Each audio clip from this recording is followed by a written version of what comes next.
राधे राधे, जय श्री श्याम मेरे प्यारे दोस्तों। तो स्वागत है आपका द कल्कि रियलिटी शो में। दोस्तों, अब तक हमने थोड़ा बहुत समय चक्र को समझा है। आज हम कल्कि भगवान के आगमन के उन संकेतों पर चर्चा करेंगे जिससे यह पता चलेगा कि कल्कि भगवान का जन्म हो चुका है या आगे होगा।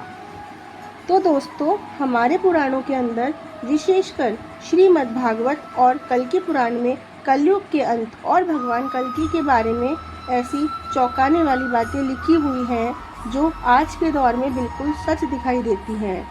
दोस्तों, क्या आपने कभी सोचा है जिस मोबाइल को आप आज हाथ में पकड़े हुए बैठे हैं या जिस हवा में आप सांस ले रहे हो, पुराणों ने हजारों साल पहले ही इनके अंत की घोषणा कर दी थी। कलयुग केवल एक युग नहीं है, यह एक मानसिक बीमारी है जो धीरे धीरे पूरी मानवता को अपनी चपेट में ले रही है। आज हम उन भविष्यवाणियों के अंतिम पड़ाव पर खड़े हैं।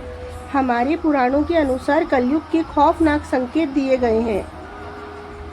दोस्तों, उनमें पहला है अनावृष्टिया विनश्यन्ति, अर्थात दोस्तों अन्न का संकट।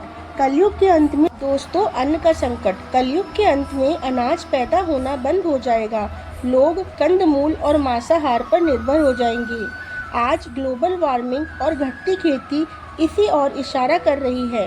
दूसरा है दोस्तों मानव की उम्र कम होना। कलयुग में इंसान की औसत आयु 20 से 30 वर्ष रह जाएगी। आज की लाइफस्टाइल और बीमारियों को देखा जाए तो हम इसी ओर बढ़ रहे हैं। तीसरा संकेत जो दिया गया है वो है रिश्तों का अंत होना। पिता पुत्र का शत्रु हो जाएगा और शादी विवाह जैसे पवित्र रिश्ते केवल एक समझौता बनकर रह जाएंगे। स्त्रियां केवल अपने बालों के श्रृंगार को ही अपनी सुंदरता मानेगी। चौथा संकेत बताया गया है धर्म में पाखंड बढ़ना। लोग भगवा वस्त्र पहनकर धर्म को बेचेंगे। जो सबसे ज्यादा झूठ बोलेगा और गला फाड़कर चिल्लाएगा उसे ही सबसे बड़ा विद्वान माना जाएगा। पांचवा संकेत है नदियों का गायब होना। जैसा कि हम जानते हैं कि सरस्वती नदी पहले ही लुप्त हो चुकी है और कहा जाता है कि कलयुग के अंत तक गंगा भी स्वर्ग वापस लौट जाएगी। दोस्तों, अब हम आते हैं हमारे मुख्य विषय पे। कल्कि भगवान का जन्म कब और कहाँ होगा और उनका जीवन कैसा होगा। तो बात करें श्री कल्कि भगवान के जन्म की, तो उनका जन्म उत्तर प्रदेश के मुरादाबाद जिले में शंबल ग्राम में बताया गया है।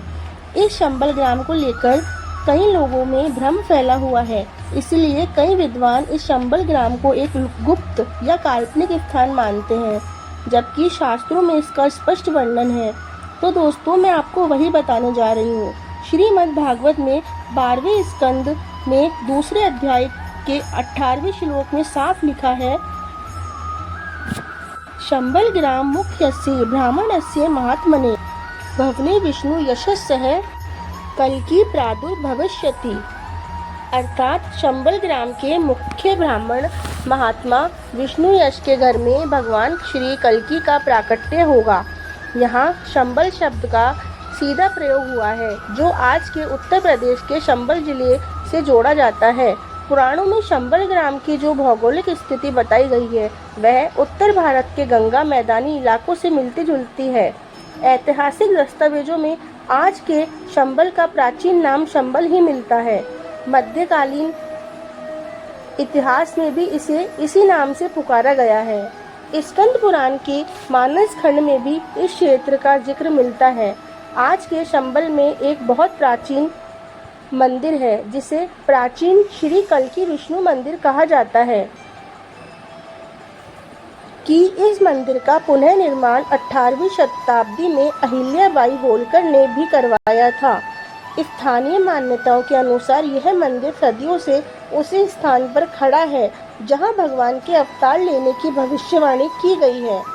यहाँ एक खाली गर्भगृह भी है जिसके बारे में कहा जाता है यह प्रभु के आगमन के लिए प्रतीक्षारत है। दोस्तों, भारत में कई महान संतों ज्योतिषियों ने अपनी गणनाओं में उत्तर प्रदेश के इसी शंबल को कल्कि का जन्म स्थान स्वीकार किया है। यहाँ तक कि देखा जाए तो कई विदेशी विद्वानों ने भी जब भारतीय ग्रंथों का अध्ययन किया तो उन्होंने भी श्री कल्कि भगवान के आगमन का स्थान इसी शंबल को बताया है। शंबल की धरती के नीचे कई गुफाएं और प्राचीन द्वार होने की बातें कही जाती है। जो गुप्त हैं। कुछ विद्वान ये भी मानते हैं कि यहाँ की मिट्टी और वातावरण में एक अलग तरह की ऊर्जा है जो इसे अन्य स्थानों से अलग बनाती है। हालांकि कुछ विद्वान इस स्थान को हिमालय की गुप्त नगरी भी मानते हैं, लेकिन उत्तर प्रदेश का चंबल इसीलिए सबसे मजबूत रखता है क्योंकि पुराणों में कल्कि के पिता को एक ब्राह्मण और स्थान को ग्राम बताया गया है जो आज के भौतिक चंबल में संभव है। और कल्कि पुराण में भी विस्तार से बताया गया है कि जहाँ भगवान कल्कि का अवतार होगा वह स्थान नदियों और प्राकृतिक संपदाओं से घिरा होगा। इसमें चंबल को एक ऐसी जगह बताया गया है जहाँ अधर्म का प्रभाव सबसे कम होगा और जहाँ के ब्राह्मण वेदों के ज्ञाता होंगे। दोस्तों, महाभारत के वन पर्व में ऋषि मार्कंडेय जी युधिष्ठिर को कलयुग के अंत का वर्णन करते हुए बताते हैं कि एक ब्राह्मण विष्णुयश के घर में श्री कल्कि का जन्म होगा जो अपनी शक्ति से अधर्मियों का विनाश करेंगे। यहाँ भी स्थान का संकेत इसी क्षेत्र की ओर है। कुछ आध्यात्मिक गुरुओं जैसे तिब्बती बौद्ध परंपरा का मानना है कि शंबला हिमालय के पीछे स्थित एक गुप्त शहर है जो केवल सिद्ध पुरुषों को दिखता है, लेकिन सनातन पुराणों में इसे स्पष्ट रूप से एक मानवीय बस्ती यानी गांव बताया गया है। तो दोस्तों, शास्त्र, इतिहास और आज के हालात सब एक ही तरफ इशारा कर रहे हैं। परिवर्तन निश्चित है, लेकिन कल्कि अवतार के आने का इंतजार करने से ज़्यादा ज़रूरी यह समझना है कि हम उस सत्य को स्वीकार करने के लिए तैयार हैं। भगवान श्री कल्कि केवल अधर्म का विनाश करने नहीं आएंगे, बल्कि वे एक नए सतयुग की स्थापना करेंगे। पर याद रखिए, सतयुग बाहर आने से पहले हमारे भीतर आना चाहिए। अगर हम आज अपने लालच, झूठ और नफरत को छोड़ सकें तो समझिए हमारे भीतर कली का अंत आज से ही शुरू हो गया है। चंबल की इस पावन धरती पर कब वो दिव्य तलवार चमकेगी यह तो समय ही बताएगा, लेकिन तब तक आप और हम कोशिश करें कि जब वो आए तो हमें विनाश की कतार में नहीं बल्कि धर्म की कतार में खड़े रहने का सौभाग्य मिले। तो दोस्तों, आपका इस बारे में क्या सोचना है? क्या आपको भी लगता है कि दुनिया के मौजूदा हालात किसी बड़े बदलाव की ओर संकेत कर रहे हैं? तो दोस्तों, अपनी राय कमेंट में ज़रूर बताएं और इस जानकारी को अपनों के साथ शेयर करें ताकि वो भी जागरूक हो सके।